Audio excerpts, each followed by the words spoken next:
What's going on, everybody, and a happy Friday to you. I'm Jason Mackey alongside Michael McKenry, and you have found us on Pitching In, your favorite weekly baseball show, or at minimum, a weekly baseball show, where we talk about the Pirates and talk about other things. And we have a lot to get into this week, Fort. Not only some fun Christmas talk, but the Pirates have been busy, my friend. How are you?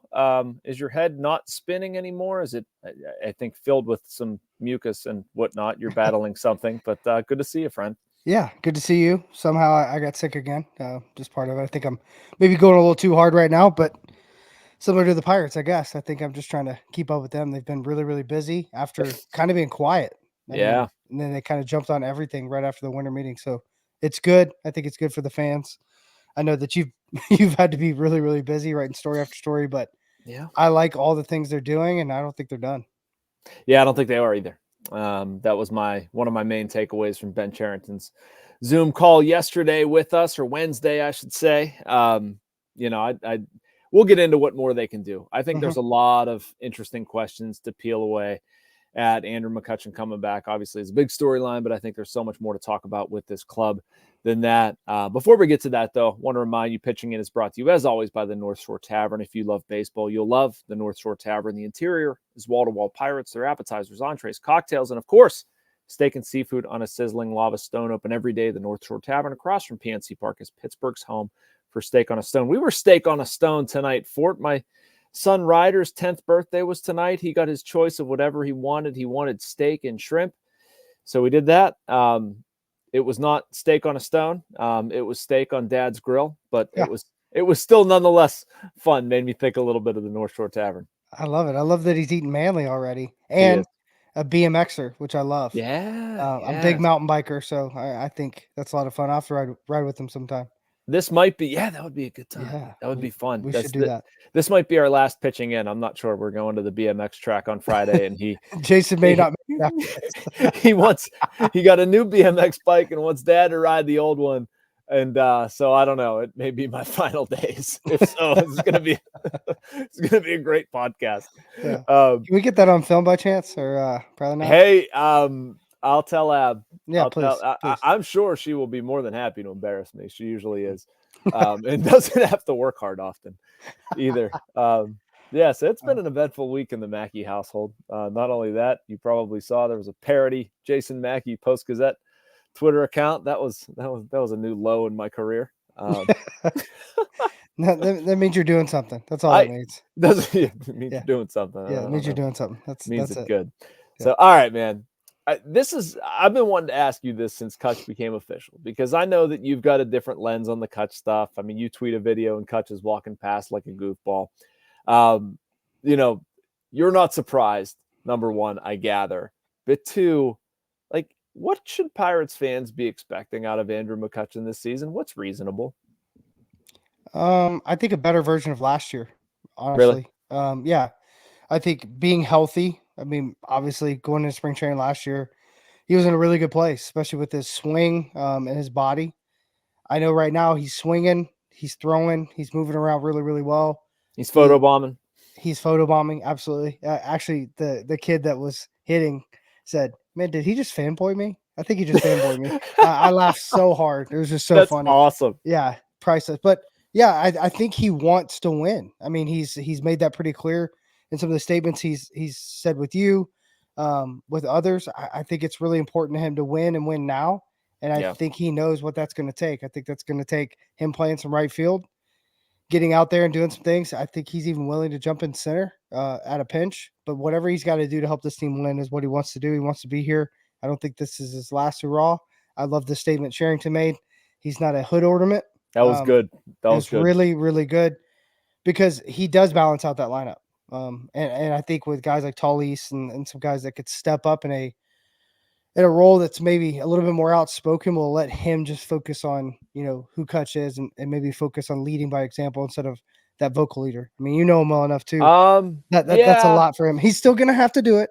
He but needs not to quite do as it much. for it. He needs to do it for it. Yeah. I'll tell Andrew this, like, he may not want to do it. His voice is loud and respected enough that he needs to do it.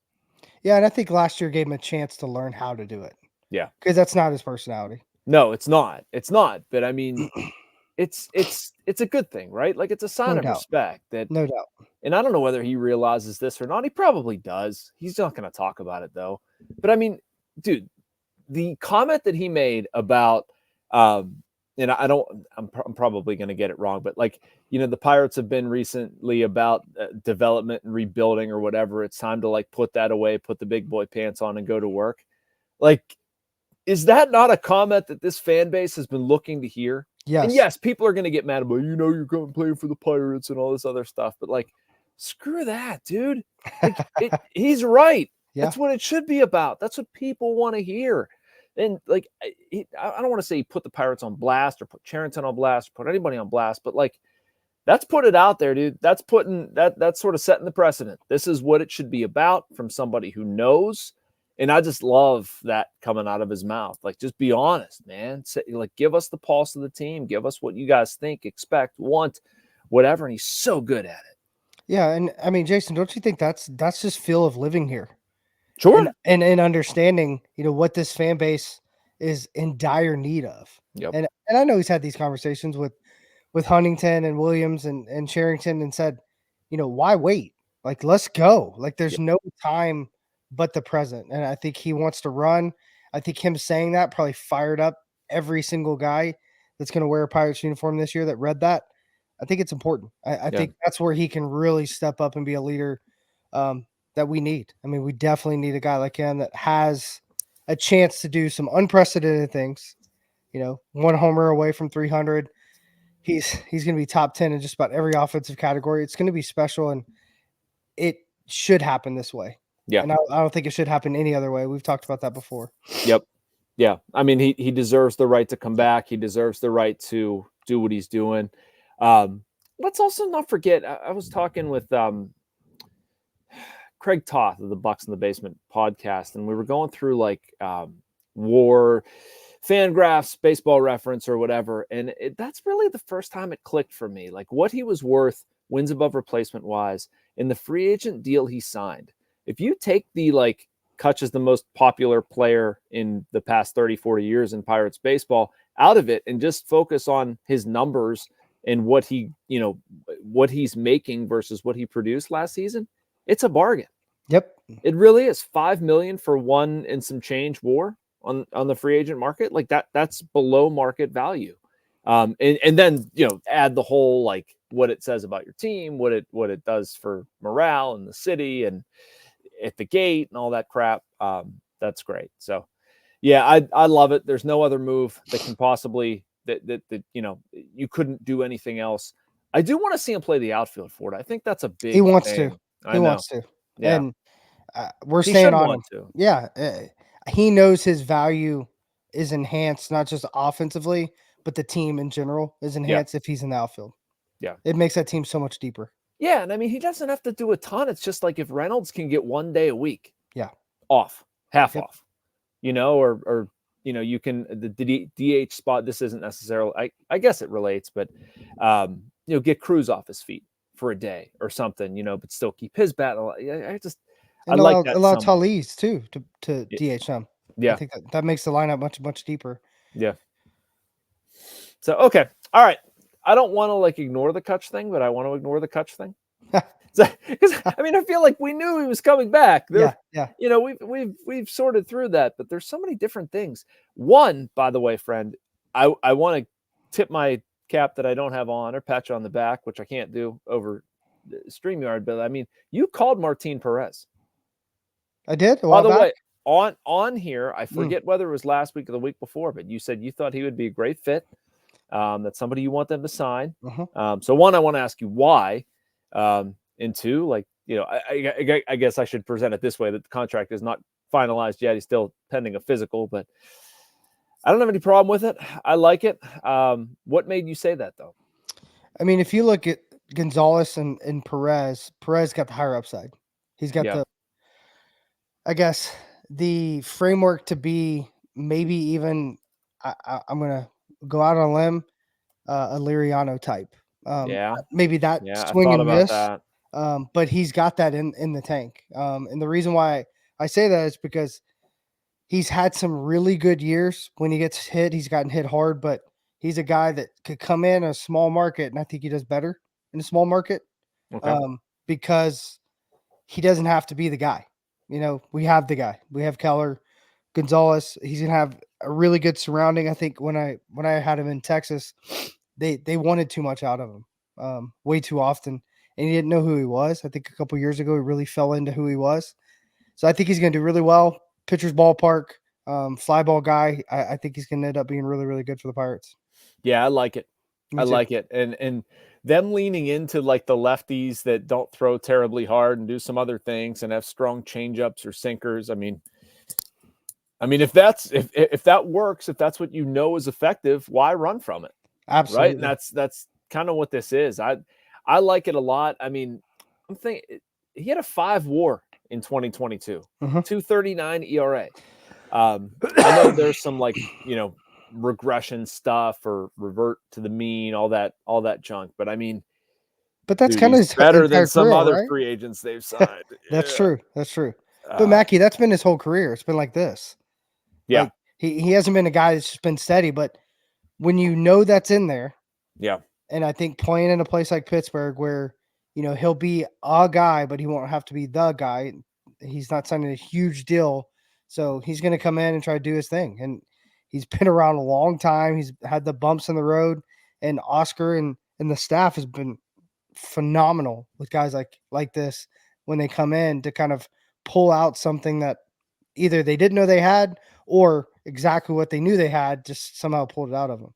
Yep. I like that he throws strikes. Yes. Mainly. I like that Gonzalez throws strikes. I think the Pirates need more guys who throw strikes and aren't afraid to throw strikes. I think that's one thing that made Keller effective, not being afraid to put it in the zone. So, yeah, we'll see. 85, 81, 4.44 ERA in 288 games over a dozen seasons. For Perez, spent a lot of them in Texas. I thought it was notable, too, for it that he finished pretty strong. You saw Scherzer, Montgomery come in, but got bumped to the bullpen a little bit, but had a 1.50 ERA and 1.98 average against over his final 11. So, yeah, we'll see. I like it. My point with Perez, though, and I wrote this, and I still feel strongly this way. 1, they can't be done, and 2, I don't think they are done. How do you see that going down? Are you getting the same intel or feeling that I am that, there's sort of a trade building here to get another starting pitcher? They want to keep adding. They need to keep adding. And right now, a few positions and a few like log jams of players, I don't necessarily see how this clears up. I think they can deal from a position of strength. And I think to me, it adds up to a trade here.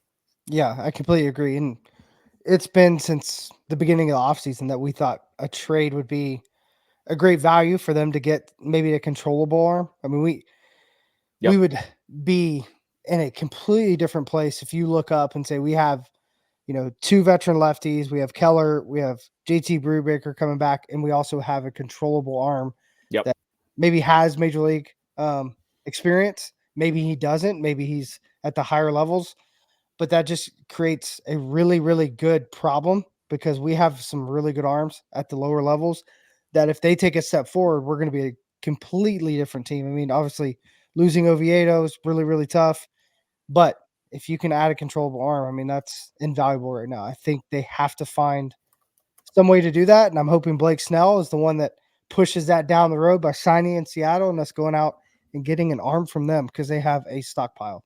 Yeah. My alter ego had it nailed with Dylan Cease. I would love that one, but I also have no indication that is true or an option or anything. That would change things real fast. Fast. Yeah. I mean, any of the top ones out there, right? Yes. I mean, Corbin Burns, Shane Bieber, please. You have mentioned before, and I like this suggestion of one of the young Seattle guys. Like, I mean, if they could get Logan Gilbert, that would be phenomenal. I don't know if that's an option.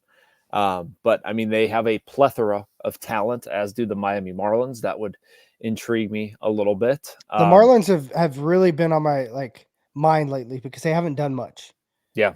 And they have a very, very deep rotation. So that makes sense too. I could definitely see, and we've talked about it time and time again, the 2 corners of the United States, Seattle in Miami. I think really fit for us. So maybe we can pull that off. That would be awesome, man. I mean, and you made this point earlier, and that's what I look at, that is the final piece, important piece to the offseason.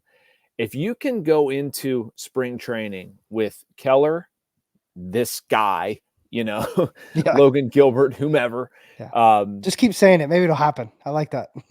or Logan Giolito, Gilbert. Yeah. Is Giolito a free agent or start? He's a free agent still. Free agent. Okay. Yeah. And he's still available. Like, that's another thing, Mackey. They could trade and sign another guy. I mean, they still have some resources available. But yeah, there's still a lot of names. Threaten me with a good time for it. I know, right? I looked at it yesterday. Jordan Montgomery's still out there. Not that we're going to sign him, but when you think about guys like Alex Wood is still out there. I think he'd be a great sign. Completely different than the other two lefties. But yeah, there's a lot of good dudes still available. I like it. I like it. I want controllable though. And that's kind of the point I want to make. And this is piggybacking off of what you said. But if you've got Keller, the number 2 guy who's controllable, who's like, theoretically going to be here, you go Perez, Gonzalez, and then number 5 just becomes the best kid who figures it out. If it's Rowanzi, great. If it's Ortiz, great. If it's Priester, great. I don't really care. Figure that out when it comes to it. Maybe you say Ortiz ends up in the bullpen, Priester isn't quite ready, and Rowanzi's the guy in spring. He has a really good spring. Okay, great. We'll see what happens. And then you've got Brubaker, Burrows, Skeens, Jones. Maybe you add another depth option at some point. You've got you're getting darn close to 10, and you've got some guys coming down the pike. Like, to me, that's the key here. They can't be done. I don't want them to be done. I don't think they're going to be done. So yeah. I mean, when you say those names, if Contreras figures it out, Ortiz puts it back together, you start seeing some things really, I guess, have some light at the end of the tunnel by signing some, free agents and then getting somebody that can come in and start in the big leagues to give those guys a little bit of a wind in their sail. I think it'd be absolutely phenomenal. I really do. I think that's the most important thing, is give these guys a chance to take a deep breath and go down, compete, win, and get back to who they were, if not better, from all the mishaps, because I think they're going to learn from that. And then when their time comes, they can come up and do some damage, because I think that's what they'll do. But I think they've just had so much weight on their shoulders coming up and not really knowing what they're doing, developing at the big leagues, which is not easy at all. Watching that is, tough at times. But I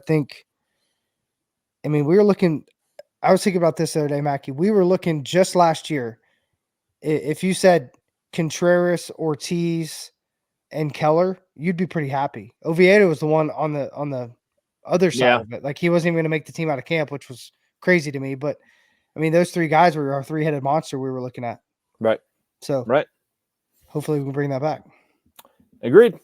All right, changing gears a little bit, because we have a lot to get to. So there are going to be some hard transitions in here. People, keep up as I kick a light behind me, and I think it just changed tone. So whatever, I'll figure it out. I thought you were magic.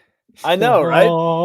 No, man. I got a new setup, and I got a light back here. I don't even know how to change the color, but I did. Let's play with this. Sick. No, yeah. You're actually taking pictures of yourself. Ooh, hello. There we go. Yeah, I'm taking pictures of myself. Yeah, that's right. I got a parody account, and now I got paparazzi, and I got it's the big deal here, McKenry. Now you're going to start speaking in third person. That's right. Jason Mackey has to take some pictures of Jason Mackey. Jason Mackey's going to do what a Jason Mackey's going to exactly. do. All right. No, we're talking about the catching situation. This has been on my brain, because I feel like with Endy Rodriguez going down, which sucks, by the way. I think we talked about this last podcast. If not, let me just pour a glass of bourbon for poor Endy, because it's such a good dude. I love that kid so much. He's so fun to deal with and be around. Just terrible. But who's going to catch for them? Like, I worry about this. I wrote this today. Is Jason DeLay their number 1? That worries me. Is Henry Davis a full-time catcher? Can I reasonably count on him to catch 80+ games and hit? I don't know. Ali Sanchez, I have no idea.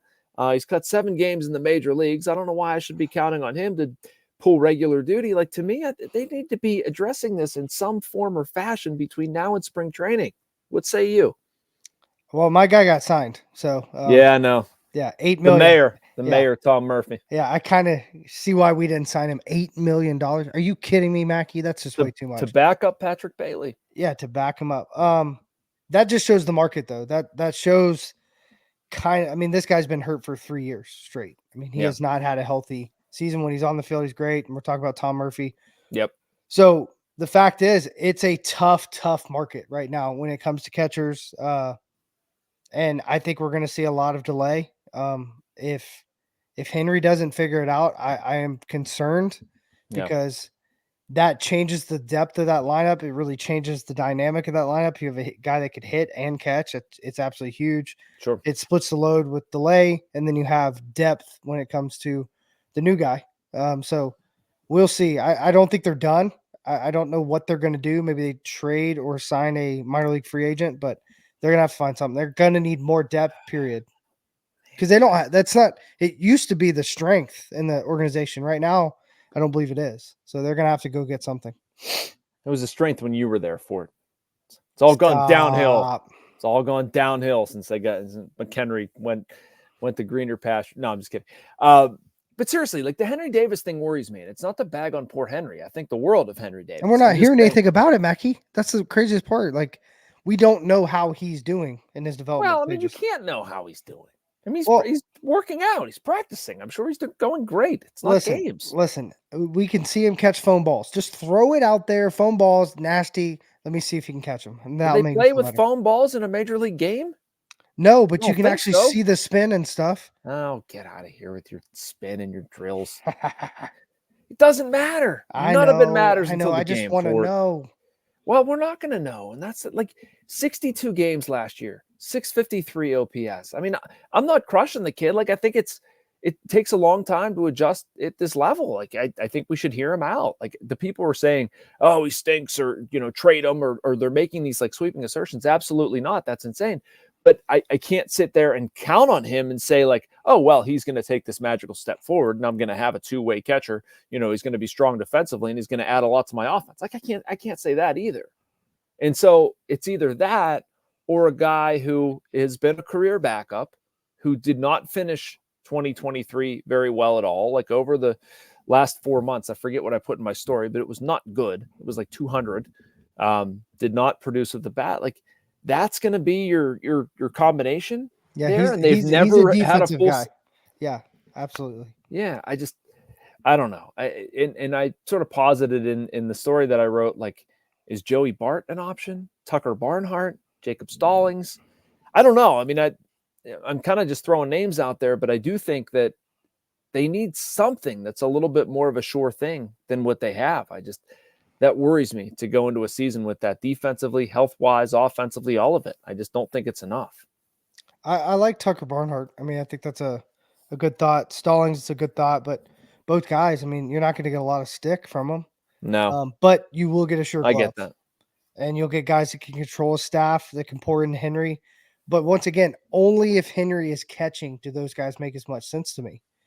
Because you're talking about, you're still letting delay take the bulk with those guys coming in, probably, or at least splitting time. And then Henry's in right. I think Henry's got to catch. He's got to catch. I don't think he's going to play much right for it. I really don't. I don't either. I mean, how with what they have right now, and that's my last topic, so we won't go there too fast, but like, how with what they have is he going to fit out there? He's not. And I think they've made that very apparent the way they've gone about the offseason. Yeah, right. Yeah. And they're like, no, like, we just got way better in the outfield, period. Yeah. So, he's going to be catching. And that also pushing Kutch out in the right field. He may DH some, but that, once again, you're going to have to carry 3 if he's DHing. Yeah. So, and he's got to hit to DH. Like, that reminder. I don't think he's the. Who is this, Kutch? No, Henry Davis. Oh, yeah. Yeah. And I don't think his personality fits at the DH spot, but if he's catching, I think if he's in a really good place swinging wise, him getting a day off and getting a chance to DH, it's completely different than when he was getting a day in the outfield, day at DH, because both are opportunities for him to overthink and overprocess, and he's a guy that will do that. Yeah, I like him catching. I do. I have no problem with it. Yes. I don't know. I just worry that Jason DeLay being there is going to be enough for him, or like it's going to give them enough collectively behind the plate. Maybe I'm wrong. I feel like they're one injury away from being very scary, and they're two injuries away from being really screwed behind there. That concerns me in a big way. And like, nothing against Henry, but you're going to have Martin Perez, Marco Gonzalez, theoretically a number 2. Like, he's going to pop in there and catch those guys, no problem. I think you're going to see DeLay catch those guys. Yeah. Especially early on. So we've established Henry Davis as a backup catcher. We're playing our one backup 3 and 2. I think Henry's going to, and the reason why I say that is because Henry can really, really throw. That's the one thing we all know he does really, really well. Yeah. DeLay struggled throwing a little bit. Having him catch those lefties is really, really smart. Yeah. And it may just be one of them. Gonzalez can control his own game. Maybe DeLay just catches Perez because he can overthink. But I think even the new time clock is going to help all these guys. They just sped it up today because they needed 2 seconds. But I think that's going to help Perez be even better. And I think it's going to really help a guy like Henry Davis not overthink. Yeah. Okay. Last point. Well, other than some Christmas talk, what move have you liked the most so far? And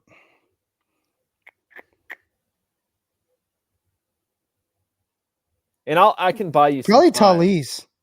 Yeah. Yeah, because I didn't see it coming. Okay. How'd you miss a 6'4", 270-pound man? Right. I know. I mean, he's like a ninja. I don't know if you know that. Like, he threw down that smoke bomb and came into Pittsburgh. I think that was a sneaky sign. Like, I think that was a sneaky gotcha sign because he's a guy that could pop off 25, 30 next year. Without question. He makes the lineup a lot deeper. We haven't had that type of power in our lineup in a while when it comes to a free agent. So, do you know him? I played against him. I know him in passing. I can't wait to get to know him because I heard he is an absolute goof. Yep. And he's going to really bring some fun to that clubhouse, so I think that's good. They need it. Yes. What about you? I want to hear yours. So my favorite one, I don't know what's my favorite. It maybe intrigues me the most. Edward Olivares. Yeah, I saw what you wrote about him, and he's been more and more intriguing. I'm gonna do some due diligence. I'm gonna call around and see if I can find some stuff out about him because I'd never heard of him. Yep, I don't think a lot of people had, and I mean, it's one of those Pirates special moves that happens like on a Friday night, whether it's intentional or not. I don't know. They love to get busy on a Friday evening, and it's like whatever. Got him from a minor leaguer from Kansas City, and nobody's ever heard of him. It's like, yeah, whatever. You look more into it. There's some stuff there, man. There's some stuff there. Not saying it's perfect. I'm not saying he's going to be the greatest player ever, but like, arm strength bested only, among Pirates last year by Henry Davis. I tweeted some of this stuff out. Slugging percentage would have been top 4 on the Pirates. Sprint speed was similar to that O'Neal Cruz. Like, there's some numbers here. Yes. OPS plus would have again been one of the top numbers on the Pirates. Those numbers generally don't lie.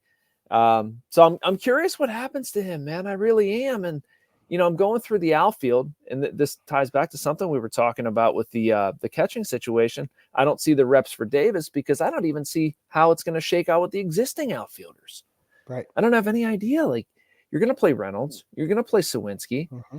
I mean, this Olivares cat seems like they're going to have a place for him. I mean, I don't see why you would not have a guy who did what he did last year on the team unless he was absolutely awful in spring training. Connor Joe, as of now, is a platoon partner with Rowdy Tellez. I think that's smart. I want him to hit lefties. I'm not getting rid of Joshua Palacios. I don't know what's going to happen at second base with Jared Triolo, but bottom line, like, I don't see what that means for Henry Davis. Like, that, there's just not going to be a lot of right field reps there, and I didn't even mention Kutch. So it's just a lot of weird moving pieces out there right now.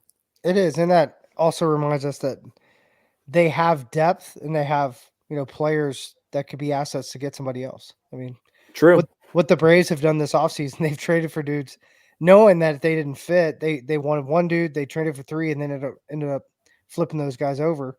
Yeah. I think we could see the Pirates, use what they've gotten or what they have. I mean, you also got to think about G1 Bay, but also the advantage they have, Mackey, we talked about this a while back, is all the dudes that have options.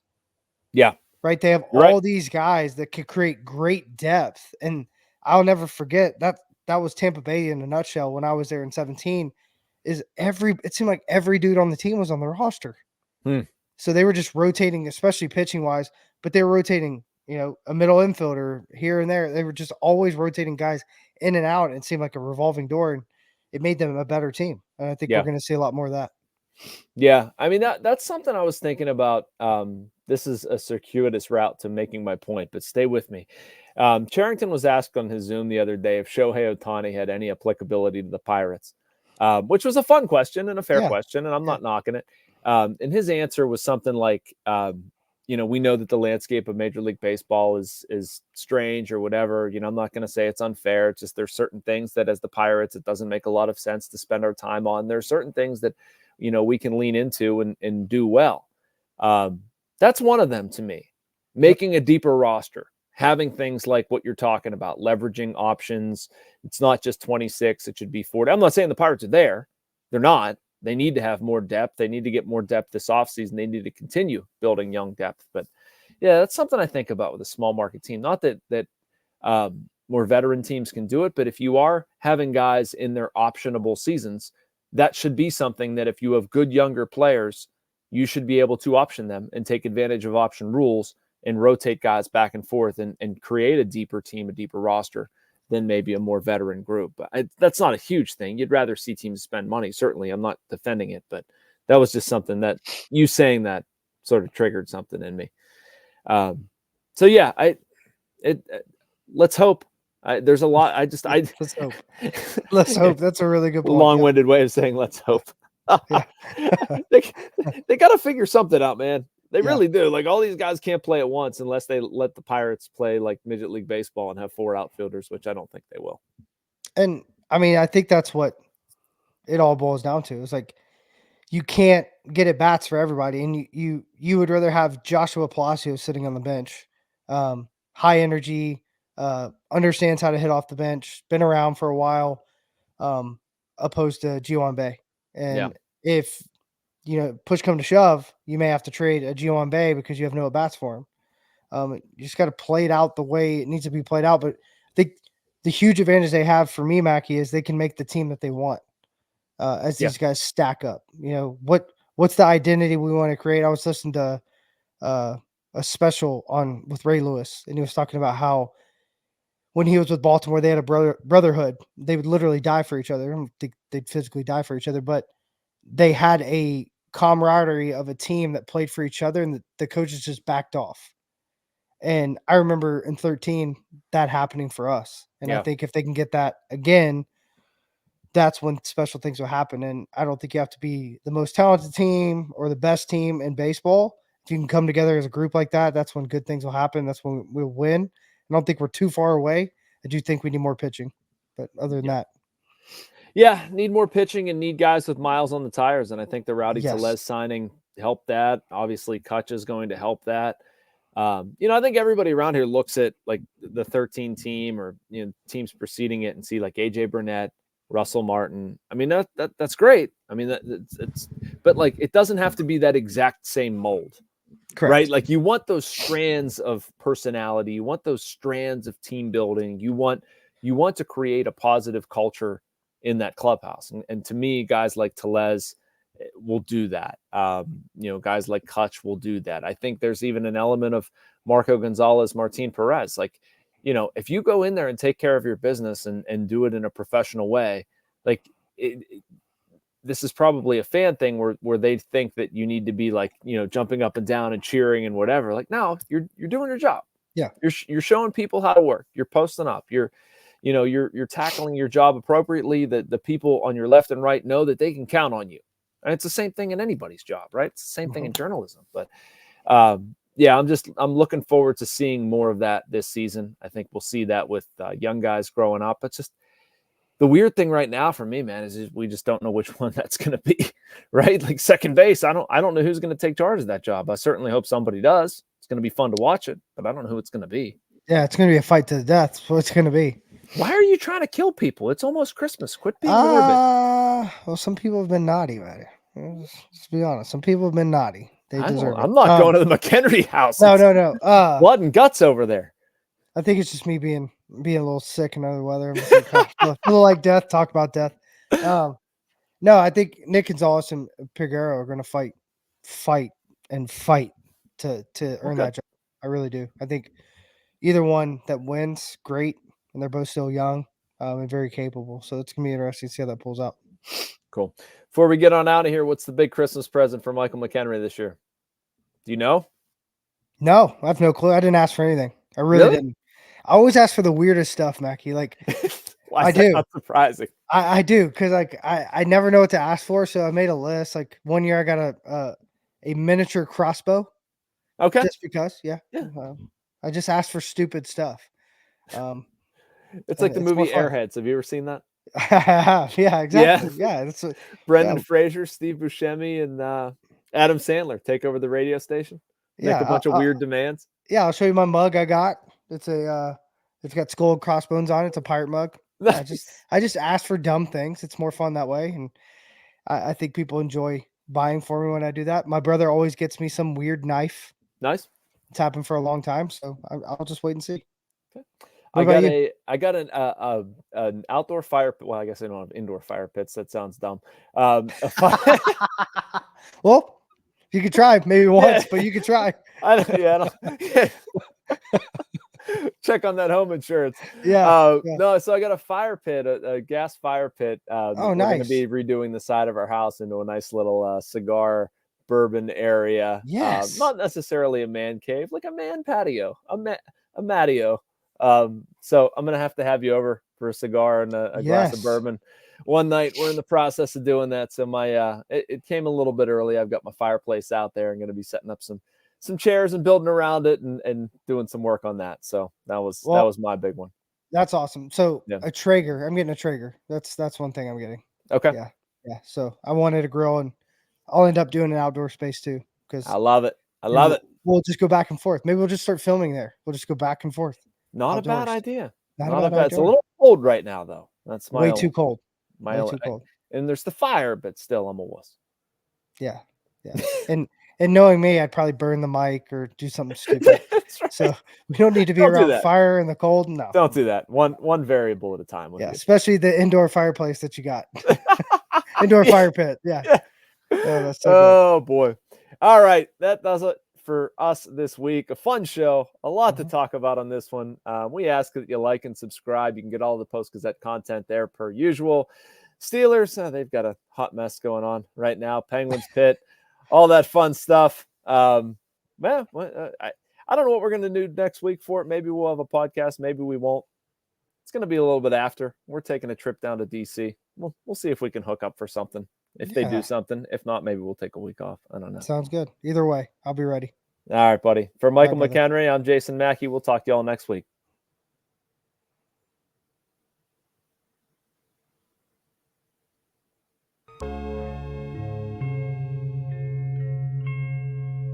Thank you for checking out this content from Post-Gazette Sports. If you watch this video on YouTube, please like the video and subscribe to our channel.